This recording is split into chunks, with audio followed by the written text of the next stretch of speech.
Hello, everyone. My name is Qiu Jing. I'm from Alibaba Business Group. I'm now at the acting chair of Attach Matrix Extension Task Group. If you want to talk something about matrix, then come and talk with me. And this slide is written by my workmate Huang Libing. Today I give this speech in place of him. The topic is application and exploration of RISC-V in the field of graphic processing. The talk is divided into three parts. The first part is about RISC-V in 2D graphic accelerations. We divide the 2D graphic processing into some fundamental operations, and then we can show you how we can improve the RISC-V, improve the processing with our RISC-V instruction. The second part is about our work on 2D graphic accelerations. We deliver the acceleration library, and with that library, we can accelerate the 2D graphic processing. The third is a brief introduction about our products using our acceleration libraries. Let's first come to the RISC-V in 2D graphic processing. As we all know, there are three fundamental operations in the 2D graphic processors. Bleeding, rotation, and scalar. For bleeding, that is, we mix the two squares together. And the rotation, we rotate n times m squared to m times n squared. And for scalar, we change a small square to a bigger one, or we change a bigger one to a small one. The last two, rotation and scalar, we always call it transformation. So we have two fundamental operations in 2D graphic processing, that is bleeding and transformer. And how RISC-V instruction can accelerate the 2D graphic processors, let's see it one by one. First, come to the bleeding procedure. When we do the bleeding procedure, we should first load the data from the memory to the register. For the usual way, we use the load instruction to load the pixel info in, and then we use the scatter instruction to split it into ARGB channels, 4 channels. And then we do the calculation, and then we use the gather instruction to merge it together, and then use the store to store the data to the destination buffer. But what is lucky in RISC-V is that we have segment load store. We can use segment load store to do the load store operations, and in one instruction, and split the ARGB channel also in that instruction. That is segment load and segment store. First, we use see the picture on the left. We first use the segment load to load the source or depth pixel and split the ARGB channels in one instruction. And we then do the bleeding calculation. After that, we use the segment store to store data out in 4 channels. That's the first improvement that we can do. That is, use segment load store instead of scatter or gather instructions to do the split the ARGB channels. And then without memory, then we do the bleeding calculations. See the bleeding formula on the left. We should do the multiplication of the source RGB data, that is 8-bit, and then multiply it with source alpha value, that is also 8-bit. And then we should narrow it, or we should shift it left to be an 8-bit data result. As we all know, the multiplying two integers must be extended to avoid overflow. That's to say, if we multiply 8-bit source data, we should widen it to 60-bit result so we can avoid overflow. But lucky again, in our RISC-V vector extension, we have V multi-H instructions. We can use only one instruction to do the multiply and widen and narrow operations. That is, we use RISC-V V multi-H instruction, multiplying two vector elements wise, and return the high half of the products.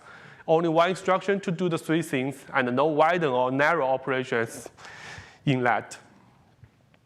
Is that all for what we can do with bleeding calculation? No, we can do the third thing, that is using vector masking. Most of the pixels in RGB images, their alpha data are either completely 0 or fully 1, that is FF in 8-bit.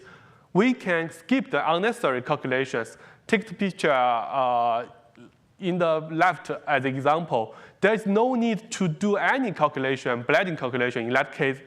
For the white part, we just skip the pixel to do the bleeding. And for the dark part, or we say black part, we just direct move or copy the source data to the desk data. That's all. We don't need any calculation.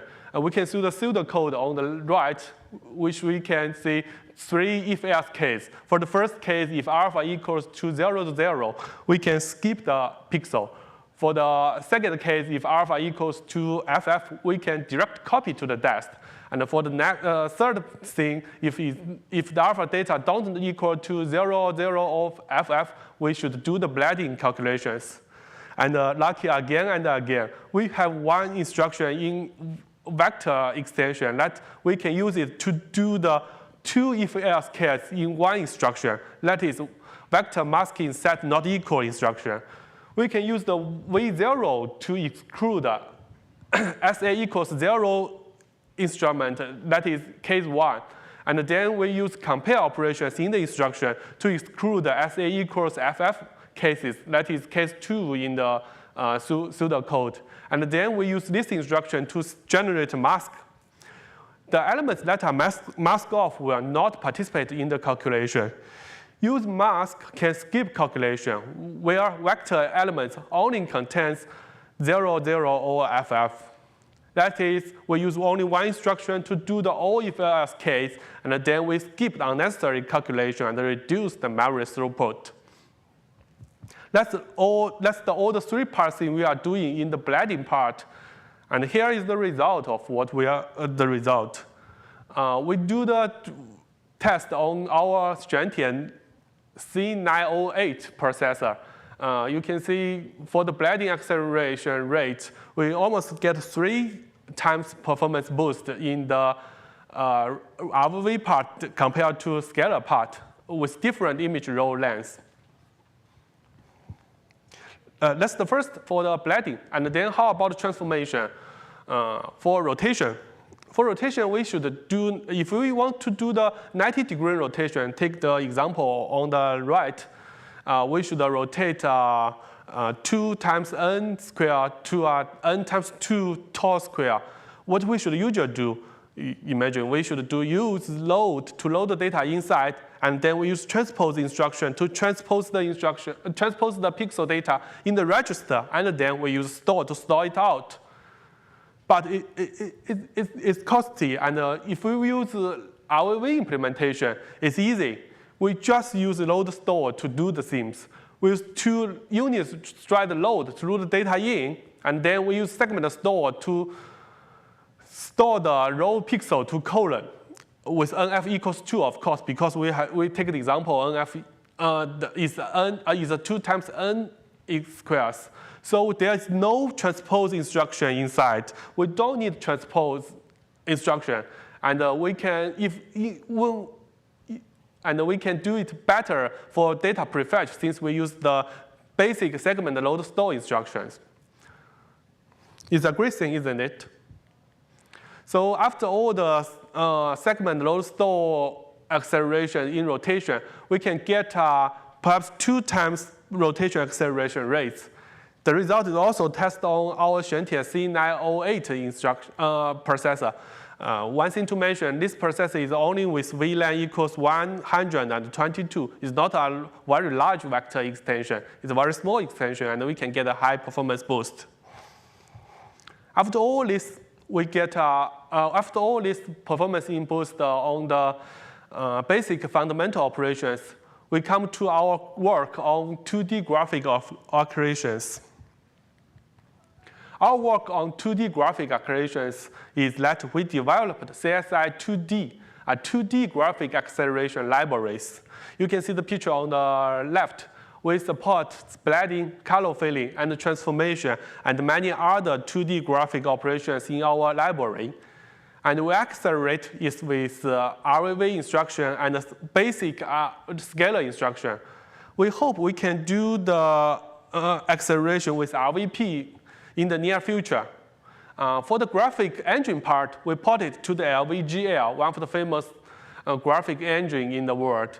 And the result and all the library is ported to the hardware, all the Xuantie CPUs, including C-series processor for application processing and E-series for embedded processing. Here is the result. We can see the long picture. Perhaps it's too small. If you want more data, you can come to ask for me, and also you can go to Xuantie website for the detailed data. There are two toolbar part in the graphic. Is the left part for blending cases, we have better acceleration rates since we use segment load store, we use the VMSNE instruction. And for the right part, we use the acceleration rates in transformer case is that we use segment load store to rotate the square. All in all, RISC-V can have better acceleration rates in most cases, perhaps 1.8 faster than the baseline in average cases. This is compared to the ARM2D libraries. I will give some time for you to see more on the graphic result. It's a great work, I think. And second is the third part is a product's brief introduction using our accelerator libraries. Since we released and deliver our library perhaps this year early in the last 2 months, many customers using our acceleration libraries to customize their 2D graphic processings. I give 2 examples on this. The first one is a smart speaker with a screen. And the second one is car dashboard. They use 2D displays. RISC-V can deliver outstanding performance in embedded graphic products. And I hope and I believe and trust that in the near future, we have more products using our CSI 2D library to enhance our graphic processing. That's all for my talk. Thank you. If you have more questions, you can email to me or ask me. I'm here in these 2 days. Thank you.